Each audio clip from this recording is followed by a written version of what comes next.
If your child has ever lived in a home with water damage, musty smells, or visible mold, even years ago, you have to wonder if mold is still impacting them. You just have to know the signs. All right. And mycotoxin tests are something that I see a lot of families really freak out about. I also see a lot of practitioners get really stuck in the weeds with this one when the best support for mycotoxins is always going to be an anti inflammatory diet with high antioxidant support and liver support. And focusing on just a liver support with supplements is not going to be the key for this. We also need to have the bowels moving. And mag oxide is not my first choice when thinking about how can we get the gut moving, nor are enemas. So let's dive deep into mycotoxins, though, so that you can maybe know if your child potentially, by symptoms, has some exposure to mycotoxins. So mycotoxins are the toxic chemicals that are released by certain molds. They don't just stay in the walls. They go in the air, in dust, and then we breathe it in, and even in oftentimes in our food supply. In kids with autism, mycotoxins can overwhelm the immune system. So this is a very big immune system response, stress the nervous system, and then start to clog the detox pathways. And it can lead to a cascade of symptoms that are often misdiagnosed as just autism and send them to ABA and they'll be fine. Often we actually have seen cases where mold was addressed and all of a child's autism symptoms were reduced and disappeared. So knowing that's always something to explore. We have a lot of families interested in understanding mycotoxins and mold. And the truth is that these symptoms do have a pattern.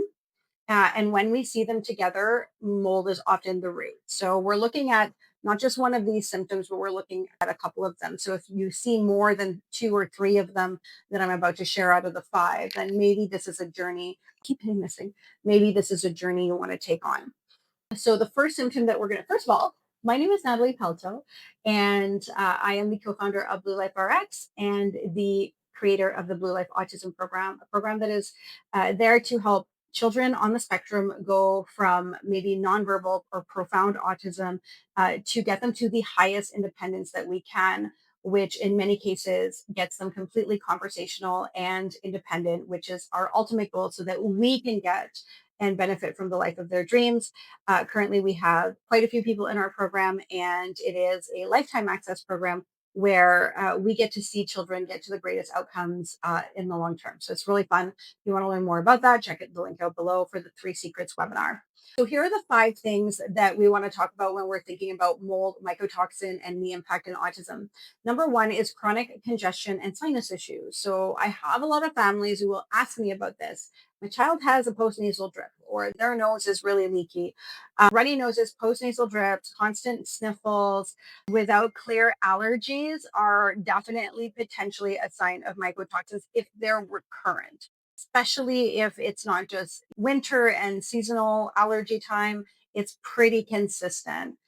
Neurological flares is the second one. And what does that look like? It looks almost like stimming, brain fog, or clumsiness after specific exposure. So, after a rainstorm or humid days, or even time in certain rooms.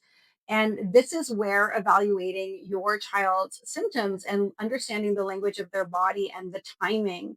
We follow a pretty cool structure of it's called the 4 E's, where we're always looking at evaluating and looking at how the environment is, how we're encouraging our children, how our expectations are of them, and then of course our own emotional intelligence in the moment.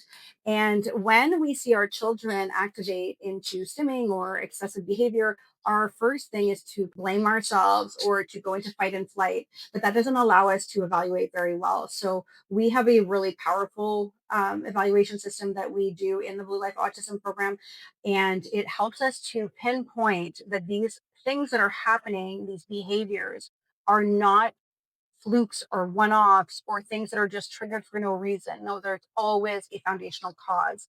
And so when we actually can see, for example, in this case where we're seeing we're stemming specific clumsiness after these specific moments, rainstorms, then we know that there's a likelihood of something happening underneath.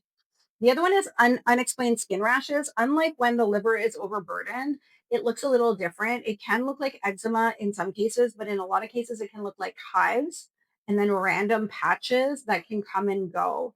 And we see this a lot in the BLA. We see kids that have these patches behind their knees, or that families think are eczema, but they're actually really a mold reaction.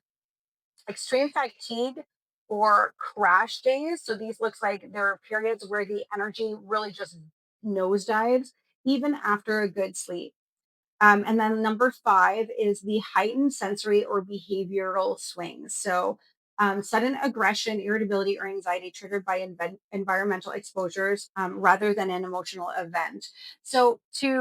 I just did a series of videos that were about 5 to 10 minutes each. And in many of these, this recurrent heightened sensory and behavioral swings can be caused by multiple exposures. But the commonality is that they're all from toxins. So yes, it could be from heavy metals, it could be from an overburdened liver of chemicals, it could be from mycotoxins, but these are also all still toxins. So understanding that when we're looking at sudden aggression and irritability or anxiety, these are often the foundational root cause is toxin. So when we address mold and mycotoxin support by identifying exposure sources, so the first thing when we're looking at mycotoxins is what can we stop the exposure? And I will offer transparently, I know that if you live somewhere like Dubai or you live somewhere like Abu Dhabi, you are looking at homes that almost always test for mold. And so this is one of these things where it's just impossible if you have worked there or you're not able to move from there that you're not going to get some sort of exposure.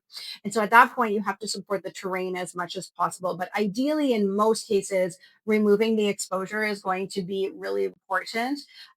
Like a good thing to think through too when you have rates of autism, is there something happening in the environment for these kids? And Dubai having literally the largest amount of autism rates in the world, and that most of their buildings test for mold. It's always kind of this like, how come we're not looking at this a little bit more? But hopefully in the future, this is something that's going to happen more and more. And so when we do see areas the terrain has to be supported, it totally can be. The brain can't thrive in a toxic environment though, but when you remove the burden or you help the terrain manage it better, you get back to the development that it is due. We bodies are very smart. And so, if you do suspect that mold is part of your child's challenges, you don't need to panic. A lot of families do, or they spend a ton of money on a remediation. But we also have to remember that that child's body also has to be, we'll say, in a way. And looking at supporting the liver, like the basically the detox pathways to help mold come out, and then also supporting antioxidants to correct the damaged cells that mold has already damage is very, very important. And there's a way that we can do that when you have the right plan, which we do that in the Blue Life Autism program. We teach you how to recognize, reduce, and recover from mycotoxin exposure step by step. We do this in 1 week brackets and supports. And so, if you're interested in learning about the Blue Life Autism program, again, make sure to look at the three secrets to autism gains to guaranteed autism gains webinar for the exact process of what we do. All right. So if you found this video helpful, if you found it informational, make sure to like and share, subscribe to the channel.